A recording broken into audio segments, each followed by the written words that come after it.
ઓઢા vlogger નું સાલ ઓઢાડીને સન્માન થઈ ગયું, ભૂખડી બારસ પડી ગઈ ખાવા ઉપર. હા તો વાત છે હમી હોત ની. મોહન બાવો બાઈક લઈને હોની થી સીધા પહોંચી જતી હતો. અમાવાસ નો ચાંદ એવો પકો ભાઈ ઈશે જાડુ એન્ડ મારી વાલી બેન પણી જગદંબા માનસેવા ટ્રસ્ટ દિયોદર દ્વારા સોશિયલ મીડિયા ક્રિએટરોનો સન્માન સમારોહ રાખેલો. ખાવામાં પાછું ભાડ્યો હતો, ખુરશી અમાર બે વચ્ચે ના હમાઈ દો.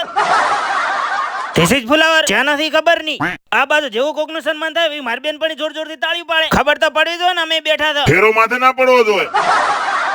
નામ અબડતો જ પાકો ભીડ ભાગતો પહોંચી જાય સ્ટેજ ઉપર. હા તો મુશલે આ બાજી રહું. Thank you. ફટાફટ પહોંચ બરો પછી કેતો નાક રહી ગયો. લ્યો હવે સીન સપાટા ચાલુ. પાપિયો બધાય પોતપોતાનો કન્ટેન્ટ આપતા હતા ને અમને કીધું કે તમે છોકરા અંગત ફોટો પડાવો. અમે સિલે આ પાછા પડો ઉભા રહ્યા બે વટા આગળ. લાજ શરમ તો આવતી નથી ઓને. મહિલા ક્રિએટર અંગત ફોટો શૂટ થઈ ગયું થઈ જાય બીજા ટાર્ગેટ બાજુ રહેવાના. રેડિયાલ ની ગેંગ પહોંચી જી બંસી હોટલે. હસ્તીઓ બધી પોતપોતાની જગ્યા લઈને બેહી ગઈ. પણ ખબર નહીં મારી ડિશ ક્યારે આવશે. ભાઈ મારા ભાગનું બનાવતી ના વેત થઈ ગયો છે. વધારો મારે દેશ. ભાવો ફાઈ ગયો આજ તો.